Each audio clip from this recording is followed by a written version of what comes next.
बच्चों कल मैंने आपको इंग्लिश ग्रामर में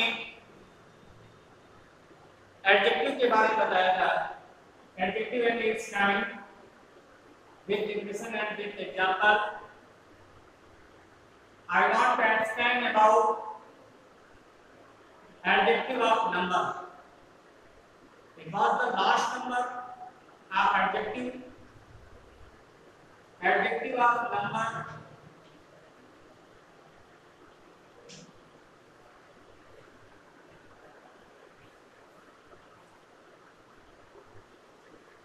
संख्या वाचक विशेषण, इसे हिंदी में कहते हैं,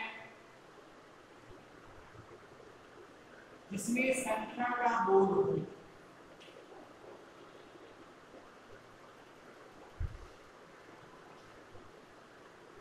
इसके लिए मैंने बताया था कि आपको इसके भी कई पार्ट्स पढ़ने हैं। सबसे पहला पार्ट डेफिनिट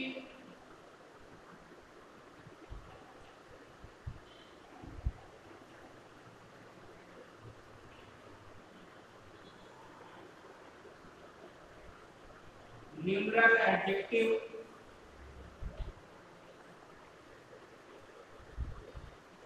इसका मीन्स है निश्चित संख्यावाचक विशेषण। निश्चित संख्यावाचक विशेषण जिसमें किसी संख्या का निश्चित बोध हो, निश्चित ज्ञान हो, उसे हम निश्चित संख्यावाचक विशेषण कहते हैं।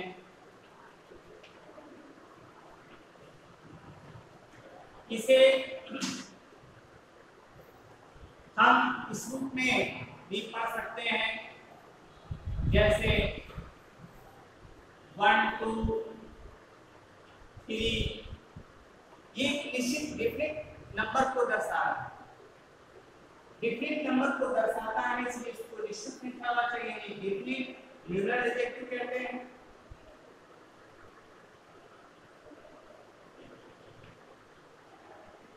दूसरा इसमें पार्ट था इंडिफिनिट।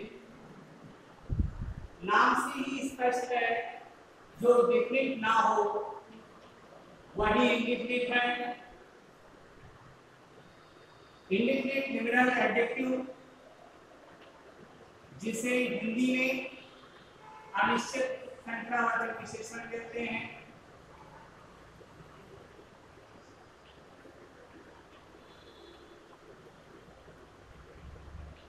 दूसरे शब्दों में हम ये कह सकते हैं, कल ही मैंने बताया था, इसको ऑर्डिनल नंबर कहते हैं। इसका दूसरा नाम है ऑर्डिनल नंबर और इसका नाम है ऑर्डिनल। ये निश्चित नहीं है, जैसे आप, एनी, वन, सन, इसीलिए इसको ऑर्डिनल नंबर कहते हैं। दूसरा नाम इसका ऑर्डिनल नंबर ऑर्डिनल।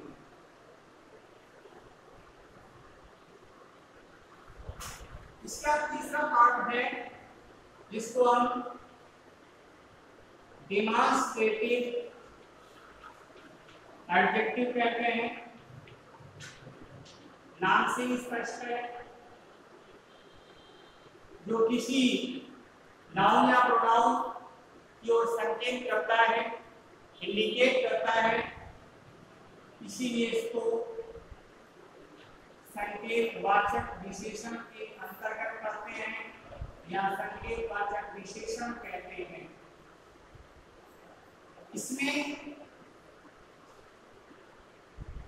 निकटवर्ती और दूरवर्ती वस्तुओं के लिए near by and far away, ये सिचुएशन पर डिपेंड करता है कि हमारा नाउन या प्रोनाउन अगर नियर बाय है तो कौन सा वर्ड यूज करेंगे, सिंगुलर में कौन सा वर्ड आएगा और प्लूरल में कौन सा वर्ड आएगा। सिंगुलर में आता है नियर बाय के लिए है, समीप की वस्तु के लिए, यही वर्ड है प्लूरल में आता है। ये आपका दूर के लिए है, डिस्टेंस के लिए है। कोई वस्तु दूर में है, दूर में रखी हुई है। दैट ये सिंगुलर वर्ड है, ये डिस्टेंस के लिए है।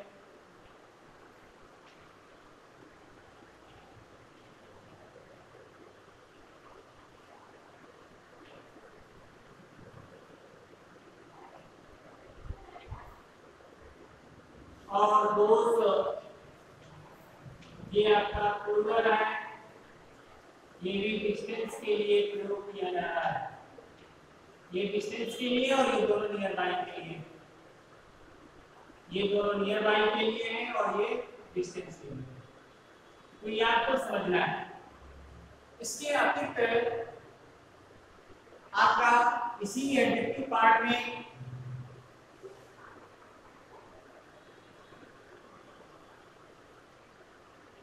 पार्ट का इंट्रोगेटिव एडजेक्टिव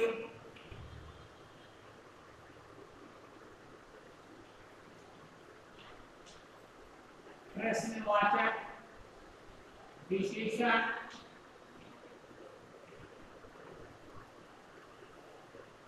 नाम से स्पष्ट है और इसके लिए WH वर्ड आप पढ़ते पढ़ रहे हैं। इनका यूज किया जाता है, ये इंट्रोगेटिव एडजेक्टिव के रूप में प्रयोग किए जाते हैं।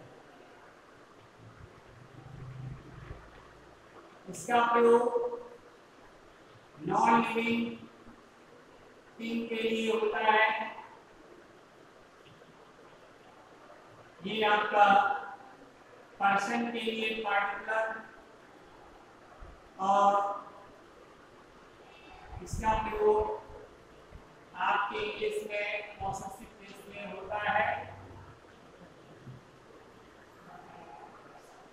इस तरह का ये इसके अतिरिक्त आपका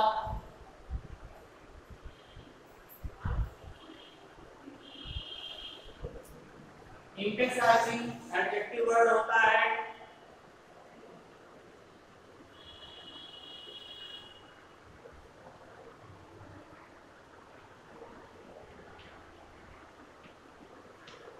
इसमें वेरी या ऑन वर्ड ये प्रयोग किए जाते हैं, इसी के अंतर्गत आते हैं। ये एडजेक्टिव के पार्ट में। इसके बाद मैंने कल पढ़ाया था degrees of comparison. Degrees of comparison में मैंने पढ़ाया आपको पॉजिटिव, कंपैरेटिव एंड सुपरलेटिव। इसके बारे में मैंने डिटेल में बताया आपको। आज नया टॉपिक है जो हम शुरू से पढ़ने जा रहे हैं, जिसे हम कहते हैं वर्ब यानी क्रिया।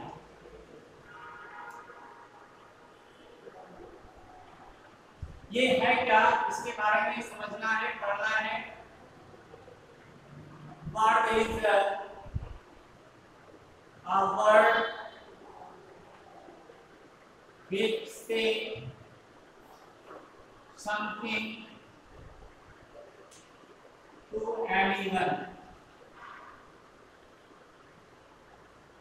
as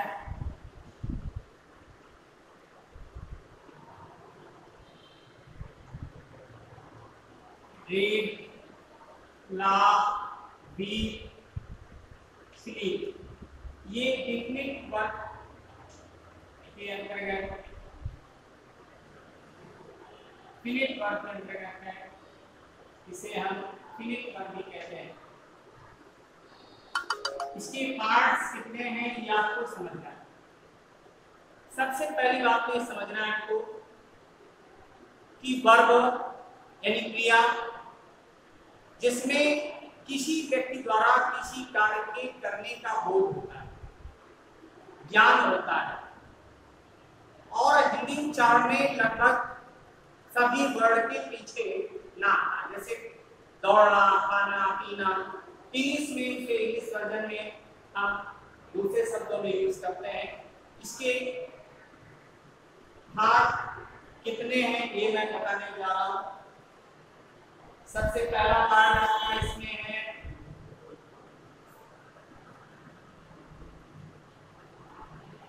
मेन वर्ब, जिसे फिनिट वर्ब भी कहते हैं। मेन वर्ब मुख्यतः दो भागों में डिवाइड हो जाता है, transitive verb and intransitive verb. इसको हिंदी में सकर्मक क्रिया कहते हैं। नाम से ही स्पष्ट है, जिस क्रिया में कर्म हो वो सकर्मक अर्थात आत्मिक इसमें पाया जाता है। इसी को हम ट्रांसिटिव वर्ब कहते हैं और एक ट्रांसिटिव वर्ब अकर्मक क्रिया है।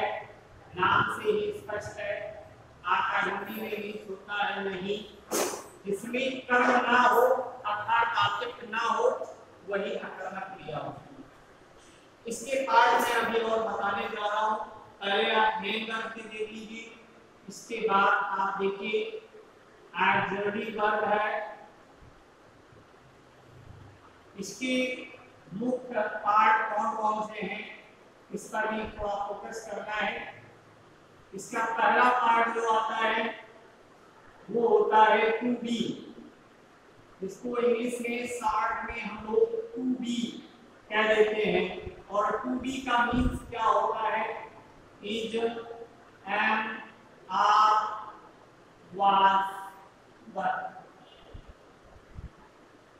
दूसरा इसका पार्ट होता है टू डू। टू डू इसको हम किस रूप में पढ़ते हैं? Do, does, did. इसका तीसरा पार्ट जो होता है टू हैव, इसको हम पढ़ते हैं हैज, हैड, हैड। ये टू हैव के पार्ट है हैज, हैड, हैड।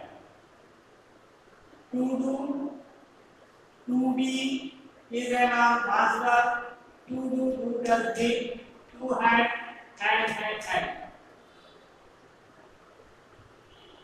अब प्रश्न है इसका क्या दो ही वर्ब होते हैं, मेन वर्ब और ऑक्सिलरी वर्ब? नहीं, इसमें एक वर्ब और भी होता है। ये प्राइमरी वर्ब के अंतर्गत मैं पढ़ा रहा हूं। ऑक्सिलरी वर्ब दो भागों में बटा होता है।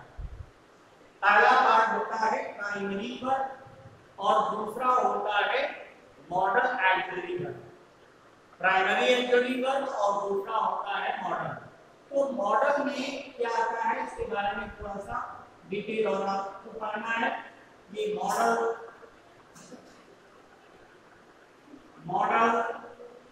ऑक्सिलरी वर्ब इसके बारे में आप पढ़ेंगे। तो ये इसका पार्ट में नीचे थोड़ा सा समझाने जा रहा हूं। इसके थोड़ा सा स्पेस कम हो रहा है, मैं यहाँ पे लिख के दे रहा हूँ। Once more, ये आपका ऑक्सिलरी वर्ब जो ये पार्ट है, मैं थोड़ा सा इसका डिटेल पढ़ा रहा हूँ अलग से। इसको आपको अलग से पढ़ना है। ये सपोज दैट है, इसके दो पार्ट हो जाते हैं। पहला पार्ट होता है प्राइमरी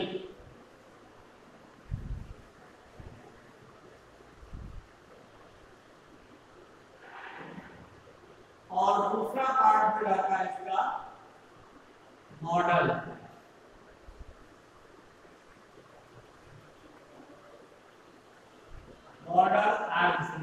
ठीक है, ये दो पार्ट इसके हो गए।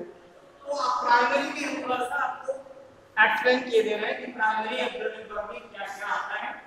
इसको हम किस रूप में पढ़ते हैं। इसका डिटेल आप समझने का प्रयास करें। देखिए नाम से ही स्पष्ट है, प्राइमरी होता है प्राथमिक। प्राथमिक एल्गोरिथम में सबसे पहला जो हमने अभी पढ़ाया था 2D, नाम से स्पष्ट है।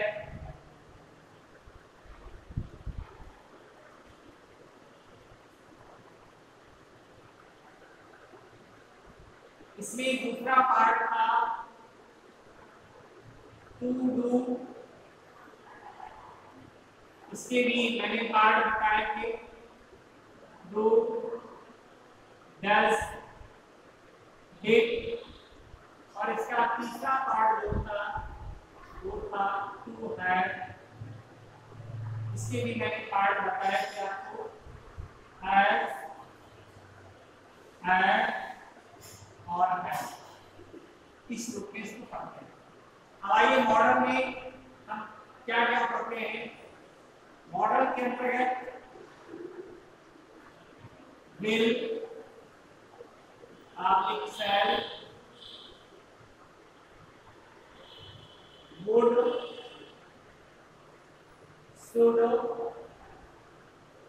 can, should, may,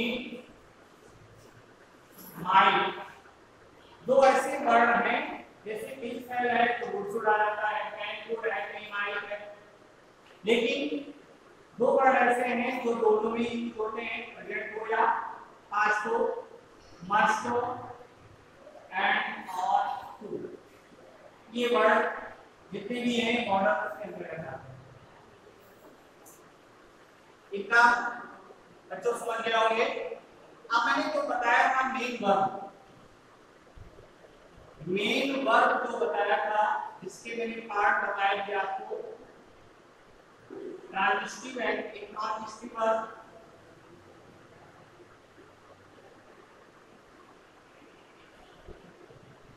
and intransitive verb, इसके बारे में मैंने बताया था आपको। अकर्मक और सकर्मक क्रिया, इसमें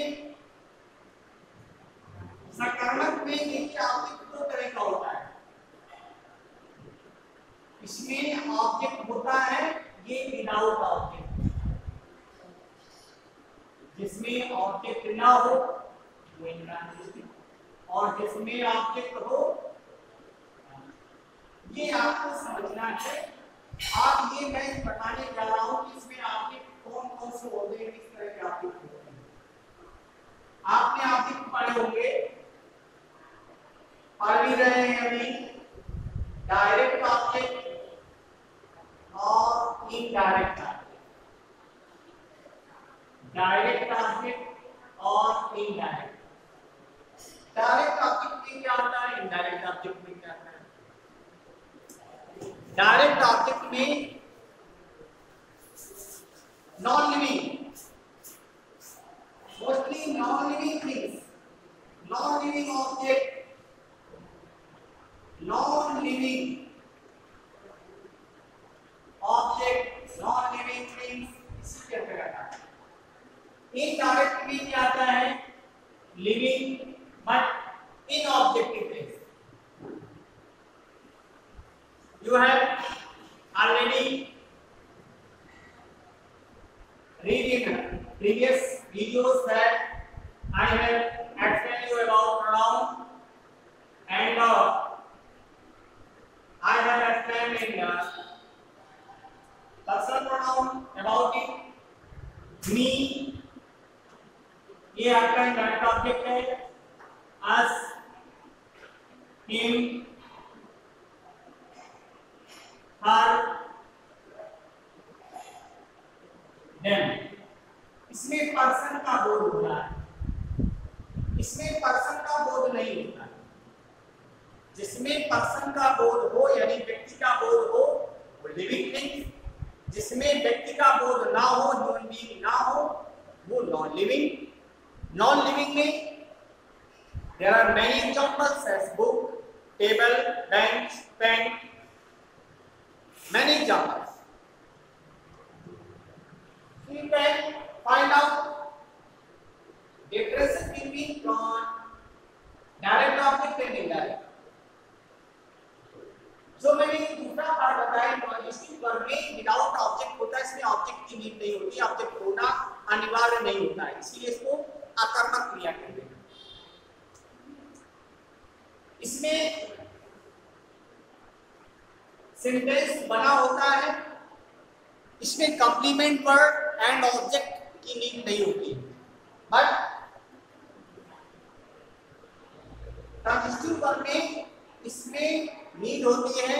वो डायरेक्ट एंड इनडायरेक्ट दोनों ऑब्जेक्ट हो सकते हैं, दोनों में से कोई एक ऑब्जेक्ट हो सकता है, विद कंप्लीमेंट के साथ लिखा जाता है, इसीलिए इसको ट्रांजिटिव वर्ब कहते हैं। इतना आपको समझ में आया होगा। आगे मैं इसके बारे में थोड़ा सा डिटेल बताना चाहता था, primary actually verb and normal actually verb के बारे में। इसके बाद एक पार्ट और भी बनता है इसका, जो मेन वर्ब के साथ मेन वर्ब है, ऑक्सिलरी वर्ब है एंड लिंकिंग वर्ब है, जिसे हम हेल्पिंग वर्ब या साइन या भी कहते हैं। तो इसमें सबसे बेस है ये वर्ब का बेस है, यानी कोई भी सेंटेंस हम छोटे से छोटा सेंटेंस यूज करते हैं तो इसका हमें प्रयोग करना पड़ता है। प्राइमरी ऑक्सिलरी वर्ब में if and are was verb do does did has done have का यूज करना होता है। ये बेसिक है, बेस ऑफ द वर्ब, ठीक है। इसके बिना हम कोई भी सेंटेंस ना तो पढ़ सकते हैं और ना ही समझ सकते हैं। इसका डिटेल नेक्स्ट वीडियो में पढ़ाएंगे। Thank you all.